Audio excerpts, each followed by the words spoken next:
4வது பாசுரத்தில் கலந்து பேசின பேச்சரவம்னால் 2 ஞானிகள் ஒருவருக்கொருவர் கலந்து பேசுகிறார்கள். பல இடங்களில் நமக்கு இப்போ இருக்கக்கூடிய புராணங்கள், இதிகாசங்கள், நூல்கள் அனைத்துமே யாரோ 2 பேர் பேசிக்கொண்டதிலிருந்து தான் பிறக்கின்றன. விஷ்ணு புராணம்னு பார்த்தால் பராசரர்னு ஆச்சாரியன், மைத்ரேயர்னு சிஷ்யர். மைத்ரேயர் கேள்வி கேட்கிறார், பராசரர் பதில் சொல்றார். அப்படித்தான் விஷ்ணு புராணமே வந்தது. ராமாயணத்தில் வால்மீகி கேள்வி கேட்கிறார், நாரதர் பதில் சொல்லுகிறார். அப்படித்தான் ராமாயணம் தொடங்குகிறது. இதை போல பல நூல்களிலும் பெரியவர்களுடைய உரையாடல்கள், அதை வைத்தே தான் அர்த்தங்கள் சொல்லப்படுகின்றன. அதை போல பெரிய ஒரு ஞானி சொல்லியிருக்கும் போது கண்ணனுடைய எண்ணம், நான் ஒரு விஷயத்தை சொல்லுவதை காட்டிலும் என்னுடைய பக்தன் ஒரு ஞானி சொல்லி இருந்தால் அதை உலகத்தில் மதிப்பார்கள்னு தெரியுமா. அதனால தான் அவதூதர் சொன்னது அப்படியே சொல்றார். 24 பேர் எனக்கு ஆச்சாரியர்கள்னு அவர் சொல்றார். ஒவ்வொன்றா பார்க்கலாம். முதலிலே பூதைர் ஆக்கிரமியமானோபி தீரோ தெய்வவசானுகைஹி தத் வித்வான் ந சலேத் மார்காத் அன்வசிக்ஷம் க்ஷிதேர் விரதம். பூமியை பார்த்து என்ன கற்றுக்கொள்ளலாம்னால் பொறுமை என்கிற குணத்தை நான் கற்றுக்கொண்டேன். எவ்வளவுதான் மக்கள் அந்த பூமியை துன்புறுத்தினாலும், அதை தோண்டினாலும், மிதித்தாலும், அதில் பெரிய துளைகளை இட்டாலும் பூமி பிராட்டி அதை தவறாகவே எடுத்துக்கிறது கிடையாதோ இல்லையோ. எத்தனை அபச்சாரங்களை நாம் செய்தாலும் அது அனைத்தையும் பொறுத்து கொள்ளுகிறாள் பூமி. அதே போல ஒரு சிறந்த ஞானியாக ஆக வேண்டும். இந்த உலகத்தில் ஏதோ ஒரு பொருளை நாம் அடைய வேண்டும், சித்தி அடைய வேண்டும்னால் அதனுடைய வழியில் எத்தனையோ தடங்கல்கள், துன்பங்கள் வரத்தான் செய்யும். நாம் ஒரு பிரயாணத்துக்கு போகிறோம், ஒரு யாத்திரைக்கு போக வேண்டும். இங்கிருந்து அயோத்திக்கு போய் பகவானை சேவிக்கணும்னால் கண்டிப்பாக போகிற வழியில் ஏதோ 4 அசௌகரியங்கள் இருக்கத்தான் செய்யும். வேண்டிய வேலைக்கு வேண்டிய உணவு சட்டுன்னு கிடைக்காம போகலாம், கொஞ்சம் நேரம் தாழ்த்தி கிடைக்கலாம். இதை போல இருக்கிற அசௌகரியங்களுக்காக பயந்து கொண்டு நான் தீர்த்த யாத்திரைக்கே போகலைன்னு சொன்னால் அப்போ எதையுமே அடைய முடியாது. இவர் சாதாரண வியாபாரம் இருக்குது, நாம் ஒரு அலுவலகத்தில் வேலை செய்கிறோம், அதில் ஒரு விஷயத்தை சாதிக்கணும்னாலும் 4 பேர் பேசுவதையோ இல்லை ஏதோ சில கஷ்டங்களையோ பொறுத்து கொண்டு தான் ஆக வேண்டும். பல பேர் இடத்துல கேட்டீங்கன்னா, நான் அந்த காலத்திலலாம் நடந்தே போய் 10 மைல் தூரம் பள்ளிக்கூடத்துக்கு நடந்தே போய் படிச்சுட்டு வந்தேன்னு சொல்லுவாள். ஏன் போகாமல் இருக்க வேண்டியதானே? என்னால் அந்த படிப்பினுடைய மதிப்பு தெரிஞ்சால் அந்த வழியில் இருக்கிற சிரமத்தை பொறுத்துக்கிறோமோ இல்லையோ. அதை போல தான் ஸ்திதிக்ஷஸ்வ பாரதன்னு கண்ணன் கீதையில் சொல்கிறார். நாம் ஒரு பாதையில் பிரயாணிக்கும் போது சில தவிர்க்க முடியாத விஷயங்கள் நம்ம பாதிக்கத்தான் செய்யும். இப்போ வெப்பம், குளிர்ச்சின்னு 2 இருக்கும் இல்லையோ. இது நம்முடைய வசத்திலேயே கிடையாது. நான் எந்த ஒரு முயற்சி எடுக்கும் போதும் திடீர்னு அதிகமாக மழை பெஞ்சதுன்னா என்னால் பண்ண முடியாது, ரொம்ப குளிராக இருந்ததுனால் செய்ய முடியாது, ரொம்ப வெப்பமாக இருந்தாலும் செய்ய முடியாது. ஆனால் இதெல்லாம் என்னால் தடுக்கவும் முடியாது, என் வசத்திலும் இல்லை. அப்போ இதெல்லாம் என்ன பண்ணலாம்? அதுக்காக ரொம்ப வருத்தப்பட்டு அமர்ந்து விட்டோம் என்றால் எதையுமே சாதிக்க முடியாது. நடந்து போகும்போது ஒரு இடத்துல முள்ளு குத்தலாம், ஒரு இடத்துல பூக்கள்லாம் தூவி இருக்கலாம், அது மேலேயே நடந்து போக முடியலாம். இதை போன்ற விஷயங்களை பொறுத்து கொண்டு தான் ஆக வேண்டும். எதற்கு? ஏதோ ஒரு பெரிய விஷயத்தை சாதிக்கணும்னு மனதில் இருந்தால் அதை செல்லும் பாதையில் என்ன தடங்கல்கள், சின்ன சின்ன சுகதுக்கங்கள் வந்தால் அவற்றை பொறுத்து கொள்ளத்தான் வேண்டும். அதை எங்கிருந்து கட்டுந்தேன்னால் பூமி பிராட்டியை பார்த்து பொறுமையோடு இருப்பதை கற்றுக்கொண்டேன் என்று முதலிலே தெரிவித்தார். அடுத்தது வாயுகு. வாயுவை பார்த்து என்ன கத்துண்டீர்னால், வாயுவுக்கு ஒரு பண்பு உண்டு. ஆங்காங்கு இருக்கக்கூடிய மணங்களை எல்லாம் நமக்கு எடுத்துன்னு வந்து கொடுக்கறதோ இல்லையோ. ஒரு புஷ்பம் இருக்குது, புஷ்பத்தினுடைய மணத்தை என்னுடைய மூக்குக்கு எடுத்து வருவது வாயு தான். ஆனால் அந்த மனம் வாயுவில் ஒரு நாள் ஏறவே ஏறாது. உண்மையாக என்ன நடக்கிறதுன்னு ஆராய்ச்சி பண்ணி பார்த்தோம்னால் அந்த புஷ்பத்தில் சின்ன சின்ன மகரந்தங்கள், துகள்கள் இருக்குமோ இல்லையோ, அந்த துகள்களில் தான் அந்த கந்தம் இருக்கும். மல்லிப்பூவனுடைய மனம் காற்று அடித்த உடனே அந்த மனம் மல்லிப்பூவிலிருந்து காற்றுக்கு மாறி விடுகிறது. காற்று மனத்தை எடுத்துன்னு வருதுன்னு சொல்ல முடியாது. காற்றிலே மனம் ஏறாது.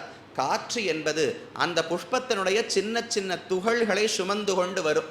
அந்த துகள்களில் இருக்கிற மனத்தைத்தானே நாமும், கந்தத்தை நாமும் உகர்ந்து பார்க்கிறோம். அதை போல ஒரு ஆத்மா எத்தனை உடல்களில் வேண்டுமானாலும் பிறக்கலாம். ஒவ்வொரு உடலுக்கு ஒவ்வொரு தன்மை இருக்குமோ இல்லையோ. சில இடங்களில் சத்துவகுணம் அதிகமாக இருக்கலாம், சில உடல்களில் தமோகுணம் அதிகமாக இருக்கலாம். சிங்கமாக பிறந்தோம்னா கர்ஜித்துத்தான் ஆக வேண்டும், மனிதனாக பிறந்தால் பேசலாம். ஒவ்வொரு பிராணிக்கோ அல்லது ஒவ்வொரு பிறவிக்கோ தகுந்த சில பண்புகள் இருக்குமோ இல்லையோ. ஆனால் இந்த ஜீவாத்மா அந்தந்த பிறவிக்குள்ளே போகும்போது என்ன நினைக்கிறோம்? நான் மனிதன், நான் சிங்கம், நான் தேவன் என்று நினைக்கிறோமோ இல்லையோ. அதை நினைக்காதேன்னு தெரிவிக்கிறார். வாயு என்ன பண்ணித்து? அந்தந்த பொருள்களோடு தொடர்பு படும்போது அங்கு இருக்கக்கூடிய குணம் வாயுவுக்கு வந்து விடாது. அதில் இருக்கக்கூடிய சின்ன சின்ன துகள்களைத்தானே வாயு சுமந்து வருகிறது. அப்ப மனத்தோடு கூடிய துகள்களை வாயு சுமந்து வருதே தவிர வாயுவுக்கு மனம் வந்து விடாது. அதே போல ஒரு ஆத்மா மனித உடலுக்குள் பிறந்தார் என்றால் ஆத்மா மனிதனாக ஆகவே மாட்டார். மனிதத்தன்மை கூடிய உடலுக்குள் ஆத்மா இருக்கிறார். ஒரு சிங்கத்தின் உடலுக்குள் ஆத்மா இருக்கிறார். பறவையின் உடலுக்குள் ஆத்மா இருக்கிறாரே தவிர இந்த மாறுபாடுகள் ஆத்மாவுக்கு கிடையாதுன்னு புரிந்து கொள்ள வேண்டுமா. இதை பராசர பகவான் ஒரு அழகான எடுத்துக்காட்டு சொல்லுகிறார். வேணு ரந்திர விபேதேன பேத ஷட்ஜாதி சம்ஹிதா அபேத வியாபினோ வாயோஹோ ததாசௌ பரமாத்மனஹான்னு ஒரு ஸ்லோகம். இந்த ஆத்மா வெவ்வேறு உடல்களுக்குள்ள பூகிறாரோ இல்லையோ, ஆனால் ஆத்மாவில் வேறுபாடே கிடையாதான். உடலில் மட்டும்தான் வேறுபாடு வருகிறதே தவிர ஆத்மாவில் வேறுபாடு கிடையாது. எதை போலனால் ஒரு புல்லாங்குழலை வச்சுட்டு ஊதுறோமோ இல்லையோ, நாம் ஊதக்கூடிய காற்று அனைத்துமே ஒரே மாதிரியான காற்று தான். ஆனால் வெளியில் வரும்போது எந்த ஓட்ட வழியாக வளருதோ அதை பொறுத்து ஷட்ஜம், ரிஷபம், காந்தாரம் அப்படின்னு வெவ்வேறு பெயர் வெவ்வேறு ஒலியில் வருகிறதோ இல்லையோ. நான் என்ன உள்ள காற்றை ஊதும்போது இது ஷட்ஜ காற்று, இது ரிஷபக்காத்து, இது காந்தார காத்து நான் ஊதுறேன். ஒரு வித்தியாசமும் கிடையாது.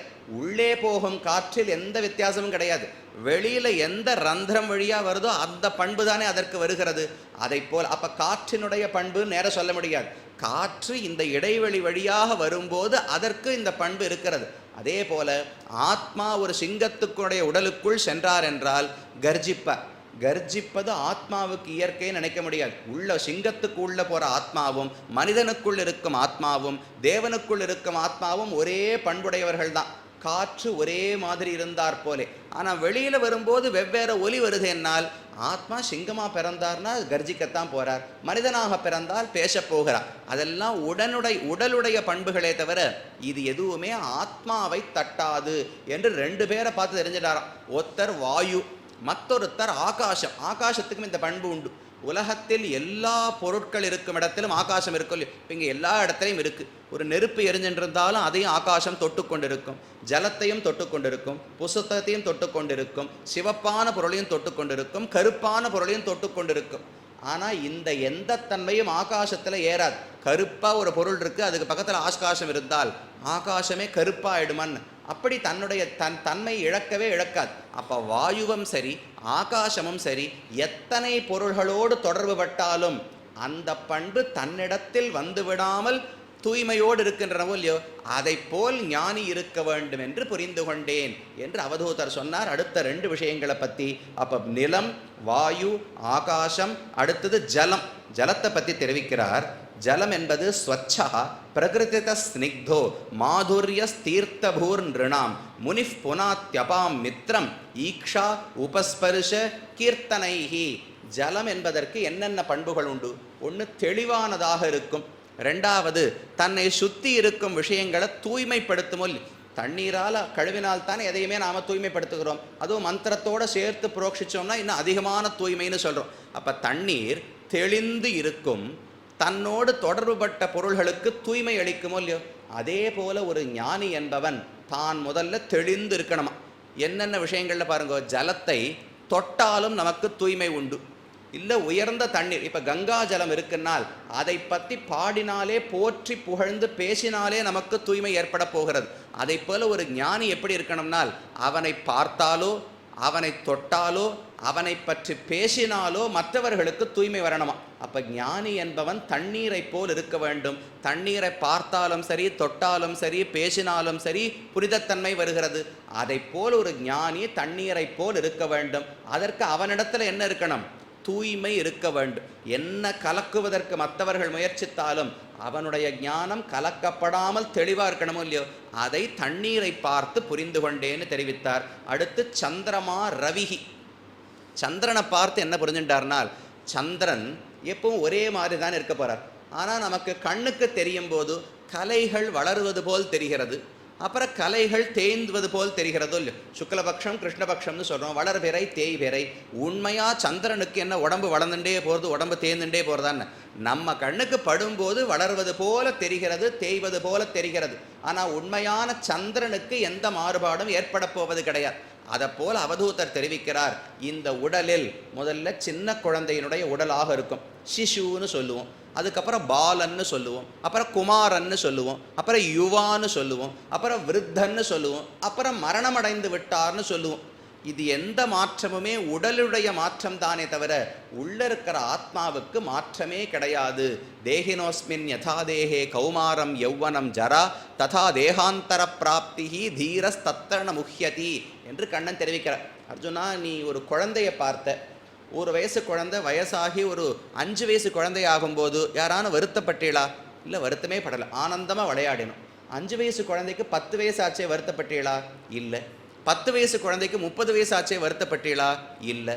30 வயசு பையன் ஒரு ஆணுக்கு 60 வயசு ஆச்சே வருத்தப்பட்டோமா? கிடையாது. அப்போ மரணமடையும் போது மட்டும் ஏன் வருத்தப்படுறீங்க? இத்தனை மாற்றங்கள் உடலுக்கு வரும்போது யாருமே வருத்தப்படலை. என்ன நம்பிக்கையில்? உள்ள இருக்கிற ஆத்மா ஒருவர் தானே, உடல் மட்டும் மாறுகிறது, அந்த புருஷன் ஒருவனே தான் என்கிற நம்பிக்கை இருந்தது. அதே போல ஒரு உடலை விட்டு அடுத்த உடலை ஆத்மா எடுத்துக்கொள்ளும் போதும் வருத்தப்படுவதற்கு தேவையே கிடையாது. ஒரு வஸ்திரம் ரொம்ப நாளாக உடுத்தின்னு இருந்தேன், அது கிழிஞ்சு போச்சு அப்படின்னா என்ன பண்ணுவோம்? அதை தூக்கி போட்டுட்டு புது வஸ்திரத்தை எடுத்து உடுத்தி போவோமோ இல்லையோ? அதை போல் ஒரு ஆத்மா பழையதாகி ஜீரணமான ஒரு உடலை தூக்கி எறிந்து விட்டு புதுதான ஒரு உடலை எடுத்துக்கொள்ளுகிறாரே தவிர இதில் வருத்தப்படுவதற்கு எந்த காரணமும் இல்லை என்று கண்ணன் தெரிவிக்கிறார். அதை சந்திரனை பார்த்து தெரிஞ்சுட்டாராம். மேலோட்டமாக பார்க்கறச்சே வளர்வது தேய்வது போல் இருக்கும், ஆனால் சந்திரனுக்கு மாறுபாடே கிடையாது.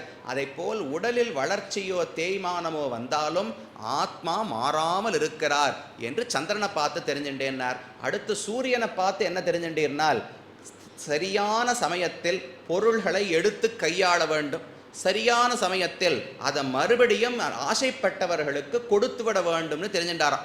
சூரியன் என்ன பண்ணும்? வெயில் காலத்தில் தண்ணீரை எல்லாம் உறிந்து வைத்து கொள்ளும். எப்போ சரியாக வருஷா காலம் மழைக்காலம் வருதோ அப்போ அந்த தண்ணீரை எல்லாம் திருப்பி கொடுக்க வைக்கிறதோ இல்லையோ, அதை போல ஒரு ஞானி என்பவன் தனக்கு தேவையான பொருள்களை தேவையான சமயத்தில் மட்டும் எடுத்து பயன்படுத்திக்கணுமா. ஆனால் இந்த பொருள் யாருக்கு இன்னும் அதிகமாக தேவைப்படுமோ அவர் வந்து கேட்டார்னால் அதிலே பற்றே இல்லாமல் அது அப்படியே திருப்பி கொடுத்துடணுமா. தான் என்னென்ன சேகரித்தோமோ அது யாருக்கு பயன்படுமோ அவர்களுக்கு கொடுக்கக்கூடிய மனப்பான்மை வேண்டும், நாம் சேர்த்து வைத்து கொள்ளக்கூடாதுன்னு சூரியனை பார்த்து தெரிஞ்சுட்டேன்னார். அடுத்து கபோதகா, ஒரு புறாவினுடைய கதையை பற்றி சொல்கிறார். ஒரு ஆண் புறா பெண் புறா 2 பேரும் ரொம்ப அன்பாவோடு இருந்தார்கள். அவர்களுக்கு சில குழந்தைகளும் பிறந்தன. ஒரு தடவை ஆணும் பெண்ணும் வெளியில் இறை தேடி சென்றிருக்கும் போது ஒரு வேடன் வந்தார். வலையை வீசி அந்த சின்ன புறா குஞ்சுகளை எல்லாம் பிடித்து விட்டார். திரும்ப தாய் தந்தை வந்த உடனே ஒரே வருத்தம். அந்த தாய்க்கு குழந்தைகள் கட்டுப்பட்டிருப்பதை பார்த்து பொறுக்கலை, அதை விடுவிக்கிறேன்னு போய் அவளும் சேர்ந்து மாட்டிக்கொண்டாள். ஆண் புறா இப்போ இதெல்லாம் பார்த்து வருத்தப்படுறது. நான் பற்றில்லாமல் உலகத்தில் இருந்திருக்கலாமே, மனைவின்னு ஒருத்தி வேணும்னு ஆசைப்பட்டேன், குழந்தை வேணும்னு ஆசைப்பட்டேன், அதனால் நிறைய அன்பு நிறைய ஆனந்தம்னு வளர்த்துட்டே போனேன். இப்போ எல்லாம் போய் அவர்களும் இறந்து என்னுடைய மனைவியும் இறந்து இவர்களை பிரிந்து நானும் உயிரைத்தான் இழக்கப் போகிறேன். அப்போ பற்று வைத்தாலே இப்படித்தான் துன்பப்பட வேண்டும் என்று புரிந்து கொண்டேன். என்ன சுவாமி, வீட்டில் யார்கிட்டையும் பற்று வைக்க வேண்டாமானால் இதை நாம் கொஞ்சம் இந்த இடத்துல தான் புரிந்து கொள்ள வேண்டும். அவதூதர் போன்ற ஞானிகளுக்கு உண்மையாகவே உலகத்தில் பற்று இல்லாமல் இருப்பதற்கு முடியும். அவர்கள் மனைவியை எடுத்துக்கொள்ளப் போவது கிடையாது, குழந்தைகளே பெற்றுக்கொள்ளப் போவது கிடையாது. அதற்காக அனைவரும் இப்படி இருக்க வேண்டும்னு கண்ணன் சொல்லலை. இன்னும் சொல்லப்போனால் கண்ணன் கீதையிலேயே சொல்லும்போது உண்மையான சமதரிசனம், அனைவரையும் சமமாக பார்க்கும் மனநிலை ஒருவனுக்கு வந்துவிட்டதுன்னு எப்படி தெரிஞ்சுக்கலாம்னால் ஒரு எடுத்துக்காட்டு சொல்கிறார். ஆத்மௌபம்யேன சர்வத்திர சமம் பஷ்யதி யோர்ஜுன சுகம் வா எதிவா துக்கம் சயோகி பரமோமதகான்னு பகவத்கீதையில் ஸ்லோகம். அவர் என்ன சொல்கிறார்? பக்கத்து வீட்டுக்காரருக்கு ஒரு நல்லது நடந்தால் நீ ஆனந்தப்படுறியா? இல்லை, அப்படிலாம் படுறது கிடையாது. பக்கத்து வீட்டுக்காரருக்கு ஏதானு கெட்டது நடந்தால் நீ துக்கப்படுறியா? அப்படியும் படுறது கிடையாது. அப்போ ஏன் உனக்கு நடந்தால் மட்டும் படுறன்னு கண்ணன் கேட்டான். சுவாமி, இது என்னுடைய உறவினர், இப்படி வச்சுங்களேன், எனக்கு ஒரு உறவினர் இருந்தார், அவர் மரணம் அடைந்தார்னா எனக்கு ரொம்ப வருத்தமாக இருக்குது. பக்கத்து வீட்டுக்காரருக்கு அதே உறவினர், அவர் மரணம் அடைந்தார்னா எனக்கு வருத்தமாகவே இருக்கிறது கிடையாது. ஏன் இப்படி இருக்குன்னு அர்ஜுனன்ட்ட கண்ணன் கேட்டார். இது எனக்கு உறவினர், அது யாரோ பக்கத்து வீட்டுக்காரருக்கு யாரோ உறவினர்னா எனக்கு ஏன் வருத்தம் வரும்னு சொன்னாராம் அர்ஜுனன். கண்ணன் கேட்டார், சரி இவன் உனக்கு உறவினர்னு சொன்னாயே எப்போதிலிருந்து தெரியும்னு கேட்டார். ஒரு 30 வருஷமாக தெரியுமா? 50 வருஷமாக தெரிஞ்சிருக்கலாமா? அதற்கு முன்னால் நான் என்கிற ஆத்மா எந்த ஊரில் எந்த பிறவியில் இருந்தேன்னு யாருக்கும் தெரியாது, அந்த ஆத்மா எந்த பிறவியில் இருந்தார்னு யாருக்கும் தெரியாது. அப்போ எனக்கும் இந்த உறவினருக்கு எத்தனை நாள் சம்பந்தம்? ஒரு 40 வருஷமாக. அதுக்கு முன்னாடி சம்பந்தம் கிடையாது. எனக்கும் அந்த பக்கத்து வீட்டுக்காரருடைய உறவினர் ஆத்மாவுக்கு என்ன சம்பந்தம்? அந்த 40 வருஷ சம்பந்தம் இல்லையே தவிர மற்றபடி சம்பந்தம் இல்லைங்கிறது உண்மைதானே. எனக்கும் பக்கத்து வீட்டுக்காரருக்கும் தொடர்பே கிடையாது. எனக்கும் என்னுடைய உறவினருக்கும் ஒரு 40 வருஷ பிறப்பு, இவ்வளவுதானே சம்பந்தம். கண்ணன் சொல்லுவது எந்த ஒரு ஆத்மாவுக்கும் மற்றொரு ஆத்மாவோடு இயற்கையான தொடர்பே கிடையாது. ஜீவாத்மாக்கள் அனைவரும் பரமாத்மாவுக்கு தொண்டர்கள்ங்கிற ஒரு தொடர்பு தான் உண்டே தவிர நான் இன்னாருக்கு கணவன், இன்னாருக்கு மகன், இப்படின்னா இதெல்லாம் உடலாலே வந்தது. இந்த பிறவியில இன்னாருக்கு கணவன், இன்னாருக்கு மகன், இன்னாருக்கு தந்தைன்னு சொல்லலாம். போன பிறவியில் வேற யாருக்கோ மகன், வேற யாருக்கோ தந்தை. அடுத்த பிறவியில் வேற யாருக்கோ மகன், வேற யாருக்கோ தந்தை. அப்ப எந்த ஒரு ஆத்மாவோடும் எனக்கு இயற்கையான தொடர்பு உண்டுன்னு யாருமே சொல்ல முடியாது. எல்லாம் செயற்கையானது. இந்த உடலால் வந்த தொடர்பு தானே. அப்போ உன்னுடைய உறவினனுக்கு நடந்தால் நீ எப்படி வருத்தப்படுகிறாயோ அதை போல மற்றவர்களுக்கும் வருத்தப்படுன்னு கண்ணன் சொல்லலை. அப்ப எல்லாருக்குமே நாம வருத்தப்பட்டு தான் இருக்கணும்.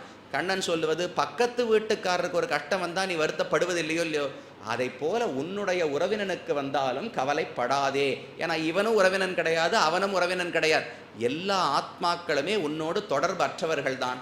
ஆத்மாக்கள் அனைவருக்கும் பரமாத்மாவோடு தான் சம்பந்தம். அப்ப அவருக்கு ஆனந்தம்னா ஆனந்தப்படலாம், அவருக்கு வருத்தம்னா வருத்தப்படலாமே தவிர பக்கத்து வீட்டுக்காரருக்கு வருத்தம்னா நான் எப்படி வருத்தப்படுவதில்லையோ உன் உறவினனுக்கு வருத்தம் என்றாலும் அதே போல் பற்றற்று இருப்பாய்னு தெரிவிக்கிறார்.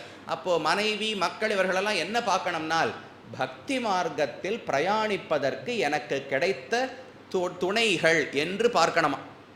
மனைவியோடு சேர்ந்து என்ன சாதிக்க போறீர்னால் தர்மத்தை செய்ய போகிறேன், பகவானுக்கு தொண்டு செய்ய போகிறேன், 2 பேருமா முயற்சி பண்ணி வைகுந்தத்தை அடைய போகிறோம். நான் திருவாராதனை பண்ணணும், அதுக்கு ஒருத்தர் புஷ்பத்தை எடுத்துன்னு வரணும், ஒருத்தர் திருவிளக்கு ஏற்றணும், ஒருத்தர் தளிகை பண்ணணும், நைவேத்தியம் பண்ணுறதுக்கு பண்ணணும். இதை போல பல காரியங்கள் இருக்கோ இல்லையோ, இதையெல்லாம் பகிர்ந்து கொண்டு நானும் மனைவியும் குழந்தைகளும் செய்ய போகிறோம்.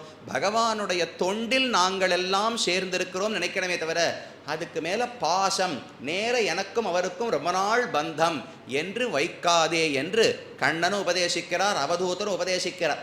இது ரொம்ப உயர்ந்த நிலை ஞானிக்குன்னு புரிந்து கொள்ள வேண்டும். ஏன்னா இப்படித்தான் அனைவரும் இருக்கணும்னால் கிரகஸ்தாசிரமம்னு ஒன்று கண்ணன் உபதேசித்திருக்கவே மாட்டார். கிரகஸ்தனாக இருக்கிறவன் அப்படித்தான் இருக்கணும். இவருக்கு அவதூதர் தானே பேர். அவதூதர்னா அனைத்தையும் உதறி விட்டு காட்டிலே திரிபவர்னு அர்த்தம். அவர் சொல்லும்போது இப்படிப்பட்ட பற்றின்மையத்தான் சொல்லுவார். ஆனால் கிரகஸ்தனுக்கு எந்த அளவு பற்று இருக்க வேண்டும்னால் சுகதுக்கங்கள் வரும்போது ரொம்ப ஆனந்தப்படவும் கூடாது, ரொம்ப வருத்தப்பட்டு மனமுடைந்து போகவும் கூடாது. அந்த அளவுக்கு இன்ப துன்பங்களை சமமாக எடுத்துக்கொள்ள தெரிந்தால் நன்றாக வாழலாம். இதெல்லாம் சூரியனை பார்த்து தெரிஞ்சுட்டேன்னார். அதுக்கு மேலே கபோதம், புறாவை பார்த்து குடும்பத்திடம் அதிகமான பற்று வைத்தால் துக்கத்தில் போய் முடியும் என்று புரிந்து கொண்டேன் என்று தெரிவித்தார். அடுத்த அஜகரம், மலைப்பாம்பு. மலைப்பாம்பை பார்த்து என்ன தெரிஞ்சுட்டீர்னால் மலைப்பாம்பு இரையை தேடி போகவே போகாது. தான் இருக்கிற இடத்துல அப்படியே படுத்துட்டு இருக்கும். 4 நாளைக்கு சாப்பாடே கிடைக்கலனாலும் அப்படியே படுத்துட்டு இருக்கும். தானா ஏதோ ஒரு பிராணி அங்கே பக்கத்தில் வரும், வந்த உடனே அதை சுற்றி பிழிஞ்சு உடச்சி கொண்டு சாப்பிட்டுடுமோ இல்லையோ. அதை போல நான் என்ன தெரியுமா தெரிஞ்சுட்டேன், பகவான் தான் நாம் அனைவரையுமே ரட்சிக்கிறார். யதோவா இமானி பூதானி ஜாயந்தே ஏன ஜாத்தானி ஜீவந்தின்னு உபனிஷத் சொல்லுகிறது. நம்ம எல்லாம் படைத்தவர் பகவான் தானே. அப்போ நமக்கு ரட்சிப்பதற்கு என்னென்ன வேணுமோ அவரே பார்த்து கொடுப்பார். அப்போ நாம் என்ன பண்ணணும், ரொம்ப அதிகமாக பொருள்களை தேடி தேடி செல்லக்கூடாது. தானாக எந்த பொருள் கிடைக்கிறதோ அதை பார்த்த அதை கொண்டு ஆனந்தப்பட வேண்டும்னு மலைப்பாம்பை பார்த்து புரிஞ்சுட்டேங்கிற. கிராசம் சுமிருஷ்டம் விரசம் மகாந்தம் ஸ்தோகமேவா எதிர்ச்சையைவ ஆபதித்தம் கிரசேத்து ஆஜகரோ அக்ரியா. எதிர்ச்சையா ஆபதித்தம், மலைப்பாம்பு எந்த முயற்சியும் எடுக்காது ஒரு இரையை தேடி உண்ணுவதற்கு. தானா என்ன இறை வருகிறதோ அது இப்போ என்ன சொல்கிறார், எதிர்ச்சாலாப சந்துஷ்டகான்னு கீதையிலும் கண்ணன் சொல்லுகிறார். எதிர்ச்சையாக எந்த உணவு உனக்கு கிடைக்கிறதோ அதை வைத்து கொண்டு திருப்திப்பட்டு விடு, அதுக்கு மேலே உணவை தேடி போகாதே, ஒரு ஆனந்தத்தை தேடி போகாதேன்னு கண்ணன் சொல்லுகிறார். அது என்ன சுவாமி, அப்போது என்ன கிடைக்கிறதோ சாப்பிடுனால் ஒரு சமையலே பண்ணப்படாத ஏதோ ஒரு மரக்கட்டை கிடைக்கிறதுனா சாப்பிட முடியுமா? என்ன கிடைக்கிறதோ சாப்பிடுனா என்ன அர்த்தம்னால் நம்மால் எது குறைந்த முயற்சியில் என்ன பொருளை சம்பாதிக்க முடியுமோ அதை வைத்து உடலை தரித்து கொள்ள முடியுமோ அந்த அளவுக்கு சம்பாதிக்கணும். உண்ணுவது உடல் தரிப்பதற்காக இருக்கணும். நம்ம வேடிக்கையாக சொல்லுவோமோ இல்லையோ, சாப்பிட்றதுக்காக வாழ்கிறோமா வாழறதுக்காக சாப்பிட்றோமாங்கிறதுல வேறுபாடு இருக்கும் இல்லையோ. கண்ணன் சொல்லுவது உயிர் வாழ்வதற்காக உண்ண வேண்டும்னு புரிஞ்சுண்டு அதில் உப்பு கம்மியாக இருக்கா, காரம் அதிகமாக இருக்கா, இதெல்லாம் பார்க்கக்கூடாது. அதான் சொல்கிற பாருங்க, சுமிருஷ்டம் விரசம். சுமிருஷ்டம்னா நல்ல சுவையான உணவு வந்திருக்கா, இல்லை விரசம் ஏதோ நல்லா இல்லாத மாம்சம் வந்திருக்கான்னு ஒரு மலைப்பாம்பு பார்க்காது. என்ன மாம்சம் கிடைத்ததோ அதை உண்ண போகிறது. அது ஒரு பெரிய பிராணியாக கிடைச்சா அதை அப்படியே விழுங்கி விட்டு 4 நாளைக்கு பசியே இல்லாமல் இருக்கும். சின்ன பிராணியாக கிடைச்சா அதை சாப்பிட்டுட்டு 2 நாளைக்கு பசி இல்லாமல் இருக்கும். இல்லை இப்போ சின்னது தான் கிடச்சிருக்கு, அதனால் நான் பெருசவனாக தேடி போகலாமான்னு மலைப்பாம்பு போகாது. இந்த இது குரங்கு மாம்சம் அவ்வளவு ரசமாக இருக்காது, நான் முயல் மாம்சத்தை தேடி போகிறேன்னு மலைப்பாம்பு போகாது. என்ன கிடைக்கிறதோ தன்னால் உண்ண முடிந்த உணவுக்குள்ளே எது தானாக வந்து தனக்கு கிடைக்கிறதோ அதை கொண்டு திருப்தி பட்டு கொள்ள வேண்டும். அதற்கு மேலே ரசத்துக்காகவோ அளவுக்காகவோ தேடி போகக்கூடாது என்று மலைப்பாம்பை பார்த்து புரிந்து கொண்டேன்னார். அதற்கு மேலே அஜகரஹா சிந்து. சிந்துனா சமுத்திரம், கடல்னு அர்த்தம். சமுத்திரத்தை பார்த்து கற்றுக்கொண்டது என்ன நடந்தாலும் அளவு மாறாமல் இருக்கணும், அசையாமல் இருக்கணும்னு புரிஞ்சுட்டாராம். இப்போ நிறைய மழை வெள்ளம் எல்லாம் வருதோ இல்லையோ, வெள்ள நீர் அதிகமாக வந்தபடியால் கடல் மட்டம் ஒரு 5 அடி ஏறி போயிடுத்து. இல்லை இந்த வருஷம் மழையே இல்லை, அதனால் கடல் 5 அடி கீழே குறைஞ்சி போயிடுத்து இப்படின்னு என்னைக்கான்னு கேள்விப்பட்டிருக்கோமா? எத்தனை மழை பெய்தாலும் கடல் ஒசந்ததுன்னுலாம் சொல்ல முடியாது. அது வெவ்வேறு காரணங்கள்னால கடல் ஒசந்து போகிறதுன்னு சொல்கிறா. மழை அதிகமாக ஒரு சமயம் பெய்ததுனால திடீர்னு ஒரு மாதத்துக்கு கடல் உயராது, கடல் தாழ்ந்து போய்விடாது. அதை போல ஒரு ஆத்மாவுக்கு என்ன சுகமோ துக்கமோ வருகிறதோ வரவில்லையோ அனைத்தையும் சமமாக பார்க்க தெரிந்து கொள்ள வேண்டும் என்று தெரிந்து கொண்டாராம். சமுத்திரத்தை பார்த்து சிந்துகு பதங்கஹா மதுகிருத் கஜஹா. பதங்கஹான விட்டில் பூச்சி. விட்டில் பூச்சி என்ன நினைக்கிறது? ஒரு ஒளியை பார்த்த உடனே இது என்னமோ உயர்ந்த பொருள்னு தவறாக நினைத்து கொண்டு அதில் போய் விழுகிறதோ இல்லையோ, அந்த ஒளி தன்னையே அழிக்க போகிறதுன்னு அந்த விட்டில் பூச்சிக்கு தெரியாது. அது நல்லது, என்னமோ பெருசாக பிரகாசமாக இருக்கே, அப்போ அங்கே போனால் ஏதோ நமக்கு கிடைக்குமாக்கும் நினச்சிட்டு போகிறதோ இல்லையோ. அப்போ நாம் எதை நோக்கி போகிறோமோ அதனுடைய உண்மையான பண்பை புரிந்து கொள்ளாமல் அதில் போய் விழுந்தோம்னால் அது நமக்கே நாசத்தை கொடுக்கும். இதே போல உலக விஷயங்கள் உண்மையிலே துக்கத்தை தரக்கூடியவை.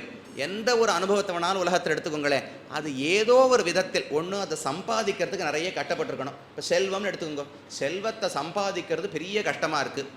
வந்துடுத்தோன்னா அதை வங்கியில் சரிவர வச்சு அடுத்தடுத்து எங்கேயானு போட்டு அது வளர்றதான்னு பார்த்து, இல்லை பணத்தினுடைய மதிப்பு எவ்வளோ குறைஞ்சுட்டே போகிறதோ அதை விட எங்கிட்ட பணம் வளர்றதான்னு பார்த்து ரட்சிப்பதற்கு இன்னும் நிறைய பிரயாசம் பட வேண்டியிருக்கு. அதே போல் அதை செலவழிக்கிறதுக்கு இன்னும் நிறைய கஷ்டப்பட வேண்டியிருக்கு. அப்போ செல்வம் என்பதோ எந்த ஒரு சுகமாக இருக்கட்டும், அதை சம்பாதிப்பதிலோ ரட்சிப்பதிலோ அனுபவிப்பதிலோ ஏதோ ஒரு கஷ்டம் இருக்குமோ இல்லையோ. நன்னா சாப்பிடலாம், ஏதோ எண்ணெயிலெல்லாம் வறுத்த பண்டத்தெல்லாம் கொடுத்தாள்னால் சமயம் 4 மணிக்கு உள்ளே கொடுத்துட்டேன்னா சாப்பிட்றேன், 6 மணிக்கு மேலெல்லாம் சாப்பிட்டா இப்போல்லாம் ஜீரணிக்க முடியலன்னு நாமளே சொல்லிடுவோம். சக்கரை பொங்கல் பெருமாள் பார்சாதி பெருமாள் கோயிலுக்கு போனேன், ராத்திரி 10 மணி 11 மணிக்கு சக்கரை பொங்கலை கொடுத்தா கை கூப்பிட்டேன், சாமி இதுக்கு மேலாம் சாப்பிட்டா வயிறு தாங்காது, நான் வீட்டுக்கு போய் படுற பாடு எனக்குத்தான் தெரியும் என்று சொல்லிவிடுவோமோ இல்லையோ. ஆகையால் அதை சொல்கிற பதங்கம். ஒரு பொருளை பார்த்த உடனே அது என்ன நல்ல சுவையான பொருளாக இருந்தாலும் பிற்காலத்தில் நமக்கு கஷ்டத்தை கொடுக்கலாம். அப்போ உலகத்தில் எந்த பொருளும் சுகத்தை மட்டும் கொடுக்கக்கூடியதுன்னு ஒன்று கிடையவே கிடையாது. எல்லாமே துக்கம் கலந்த சுகத்தை தான் கொடுக்கும். ஆனால் நம்ம என்ன நினைக்கிறோம், ஐயோ ரொம்ப சுகமாக இருக்கே, நல்லா சுவையாக இருக்கே நினச்சி சாப்பிட்டுடுறோமோ இல்லையோ. அதுதான் விட்டில் பூச்சியை பார்த்து கூடாதுன்னு கட்டுக்கொண்டேன்னு தெரிவிக்க அழகான கதை சொல்லுவா. இந்த உலகத்தில் நாம் சுகங்களை எல்லாம் அனுபவிக்கிறோமோ இல்லையோ, இந்த இன்பமெல்லாம் எப்படி இருக்குன்னால், ஒருத்தர் காட்டு பாதையில் போயிட்டு இருந்தாராம். அவரை ஒரு புலி துரத்த தொடங்கியது. புலிகிட்டேன்னு தப்பிக்கணும்னு வேகமாக போய் ஒரு கிணத்துக்குள்ளே குதிச்சார். கீழே பார்த்தா நிறைய பாம்புகளெல்லாம் கிணத்துக்குள்ளே இருந்தது. ஐயோ இவர்கிட்டேருந்து தப்பிக்கணுமேன்னு மேலேருந்து சில கொடிகள் எல்லாம் தொங்கி கொண்டிருந்தன.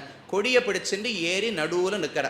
மேலே நிலத்துக்கு போயிட்டா புலி வந்து அடித்து சாப்பிட்டுடும், கீழே போயிட்டோம்னா பாம்பு கொத்தி செத்து போயிட போகிறோம். இந்த நிலையில் ஒருத்தர் இருக்க. அப்போ என்ன ஆச்சு, இந்த கணத்துக்கு மேலே ஒரு அழகான மரம் இருந்துதான். அதில் தேனீக்களெல்லாம் சேர்த்து தேன் கூடு கட்டி இருந்தன.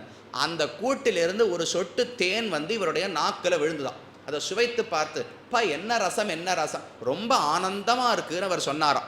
இதை போலத்தான் சம்சாரத்தில் நாம் இன்பத்தை அனுபவிக்கிறோம்னு தெரிவிக்கிறார். மேலே போனால் புலி அடிக்க போகிறது, உயிர் போக போகிறது.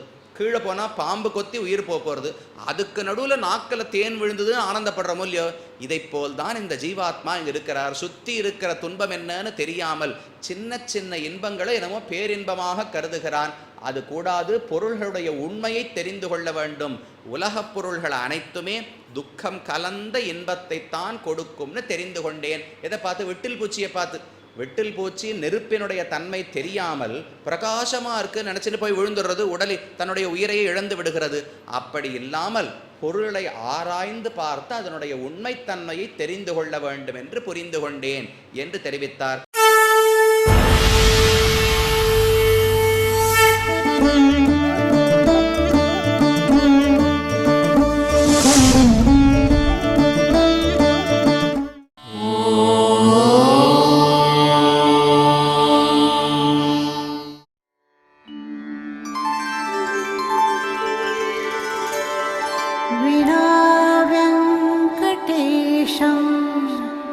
ननाथो ननाथः सदा वेङ्कटेशं स्मरामि स्मरामि। हरे वेङ्कटेश प्रसीद प्रसीद, प्रियं वेङ्कटेश प्रयच्छ प्रयच्छ।